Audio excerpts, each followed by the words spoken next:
Comisión de Derechos Humanos del Distrito Federal presenta. Bienvenidas y bienvenidos, esto es DH Noticias. En este espacio presentamos a ustedes información relacionada con el ejercicio y defensa de los derechos humanos. Transmitimos para todos ustedes desde la Ciudad de México a través de www.cdhdf.org.mx y en youtube.com/DH Noticiero. Atendemos sus opiniones y sugerencias a través de las redes sociales de Facebook y Twitter. ¡Comenzamos! DH Noticias. Norma Romero será galardonada con el Premio Nacional de Derechos Humanos 2013 por el apoyo humanitario que desde hace 15 años brindan las patronas a migrantes sin documentos. Ordena un tribunal federal que se indemnice por daño patrimonial a las indígenas Alberta Alcántara y Teresa González. La Secretaría de Gobernación anunció que cumplirá la sentencia de la Corte Interamericana de Derechos Humanos relacionada con la violación cometida por militares contra indígenas guerrerenses. Para evitar que el caso llegase a la Corte Interamericana de Derechos Humanos, el Estado mexicano aceptó reparar el daño causado a 2 indígenas víctimas de detención arbitraria y tortura. Más de 40,000 personas internas en cárceles de la Ciudad de México podrán tener mejores oportunidades de desarrollo y de reinserción social. El Diagnóstico Nacional de Supervisión Penitenciaria 2012 reveló un alarmante incremento en la violencia en las cárceles del país, en las cuales se registraron 154 muertes, 103 lesionados y 261 fugas. De acuerdo con especialistas, los crímenes contra niñas y niños de 0 a 4 años se cuatriplicaron y en el 50% de los hogares mexicanos existen ambientes violentos. Y en nuestro Vox Populi, habitantes de la Ciudad de México opinan sobre la promesa de autoridades capitalinas de retirar a vagoneros del metro. Y en la entrevista, Porfirio Muñoz Ledo se refirió a la necesidad de que la Ciudad de México cuente con su propia constitución en la que los derechos humanos sean una prioridad. Como le habíamos anticipado, las patronas han sido distinguidas con el Premio Nacional de Derechos Humanos por su labor humanitaria a favor de migrantes que sin documentos se trasladan en el tren conocido como La Bestia.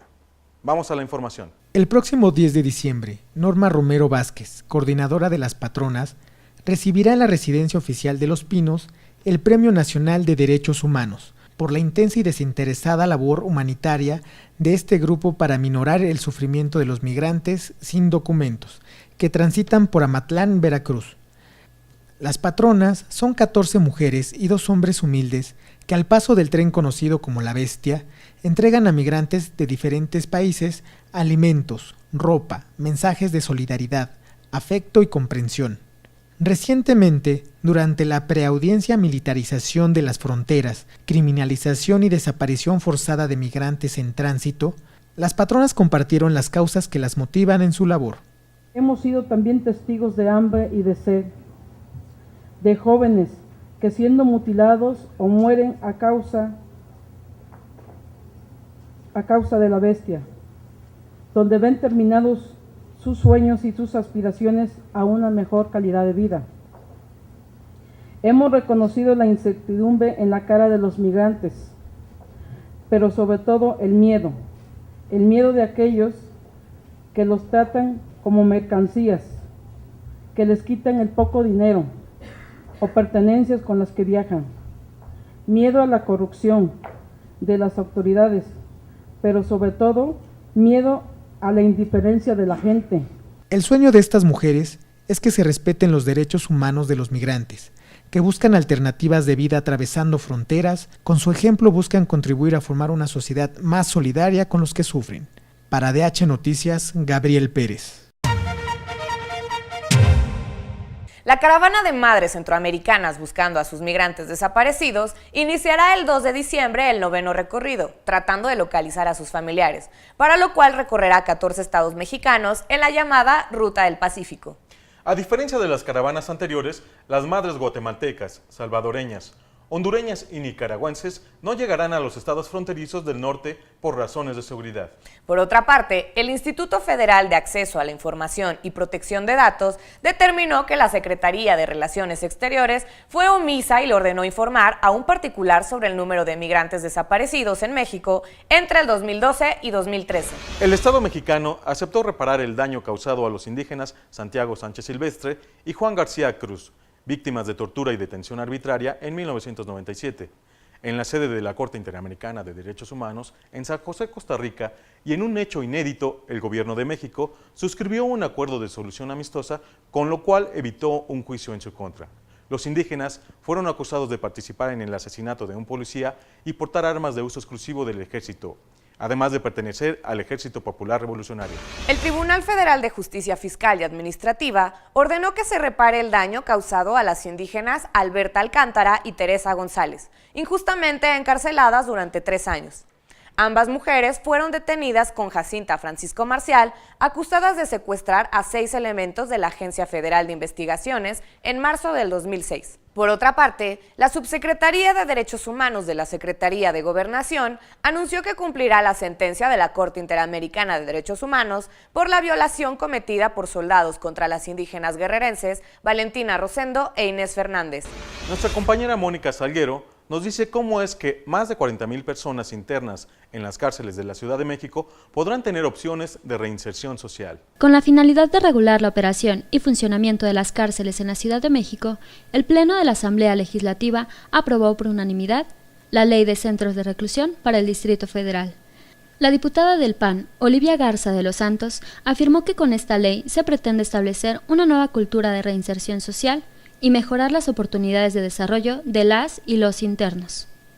Prevé acciones y actividades necesarias para contribuir a la reinserción social de los sentenciados y los procesados. Estamos impulsando el trabajo penitenciario, el trabajo para la reinserción social de los internos. La diputada Olivia Garza enfatizó que la Ley de Centros de Reclusión permitirá reconstruir el sistema penitenciario del Distrito Federal, con el propósito de solucionar el problema de hacinamiento y despresurizar dichos centros. Actualmente, hay más de 40,000 personas en situación de reclusión en instalaciones que solo tienen capacidad para 22,000 personas.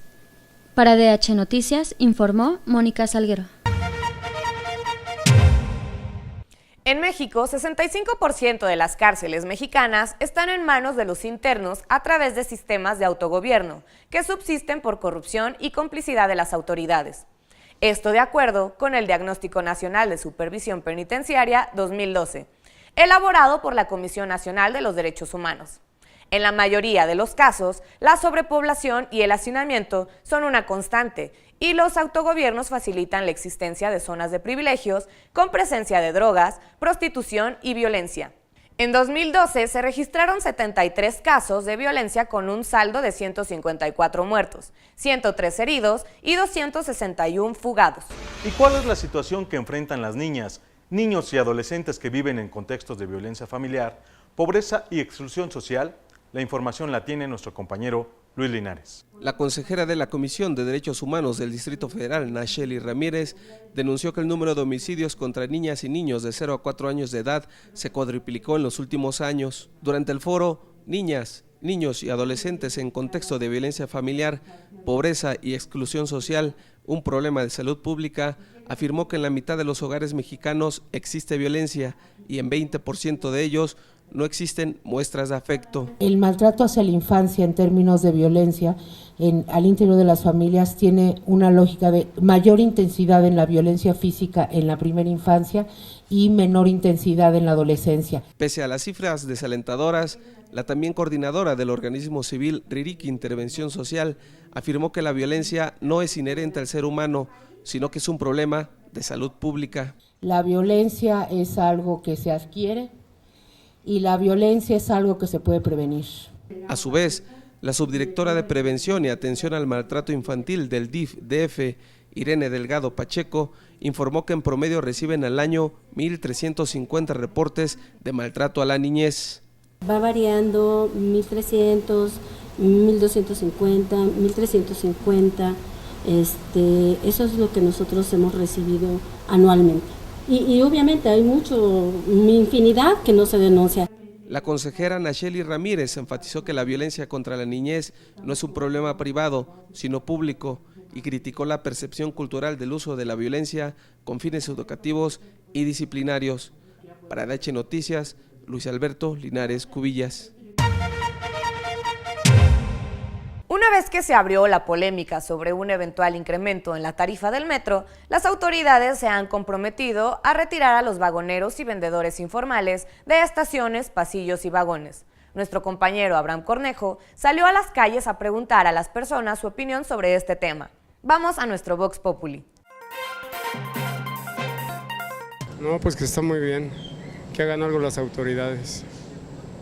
Estaría bien para toda la ciudadanía. Muy mal, porque yo creo que todos tenemos necesidad de trabajar y pues está muy mal eso. Pues yo lo veo bien porque muchas veces hasta llega a ser peligroso de que ellos tienen sus puestos en el piso, uno no puede pasar por ahí, puedes hasta correr el accidente de caerte a las vías. Es como un arma de doble filo porque pues le da de comer a muchas personas, pero pues a la vez sí afecta a los clientes del metro. Son comerciantes y hay que respetarlos. Yo diría que si de eso se sostienen y de eso comen, pues también es su trabajo. Yo creo que sí es una contaminación auditiva un poco fuerte para las personas que usamos el metro.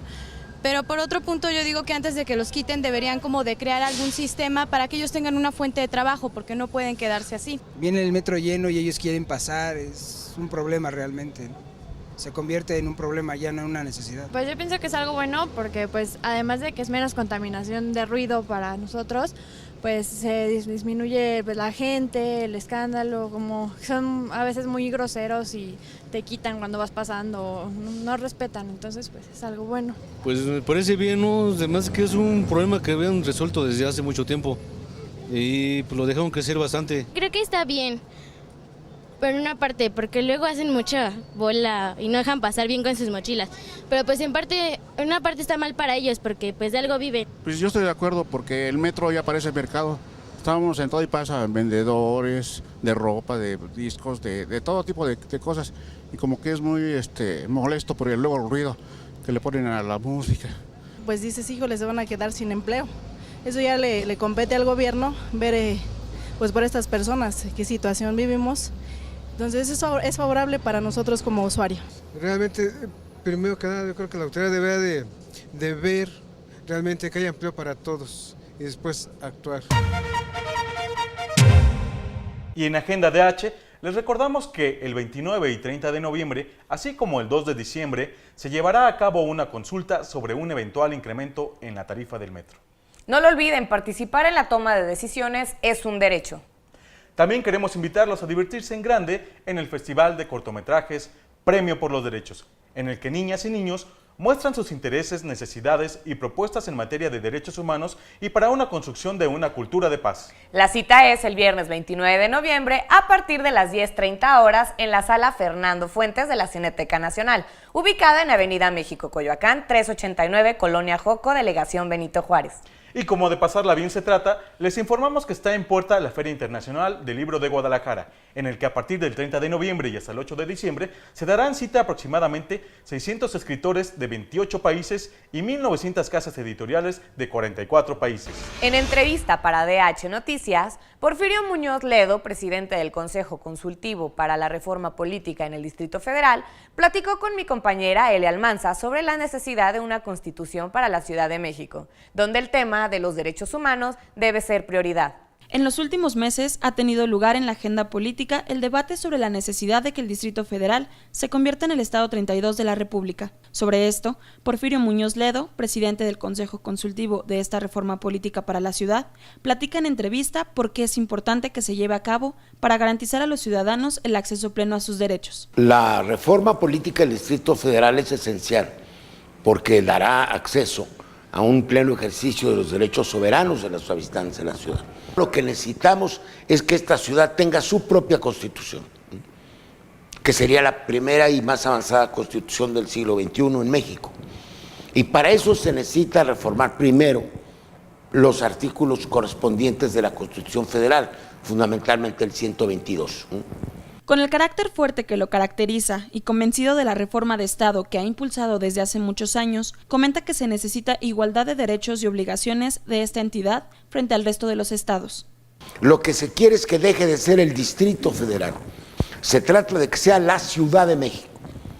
sede de los poderes federales, capital del país. Comentó que existe consenso político para realizar las reformas respectivas. Sin embargo, hay que estar conscientes de que habrá debate, reflexiones y matices, los cuales se deberán abordar con el fin de encaminar la consolidación de una constitución para la ciudad, en donde los derechos humanos deben ser una prioridad. Nosotros tenemos que inspirarnos en los tratados y convenciones internacionales.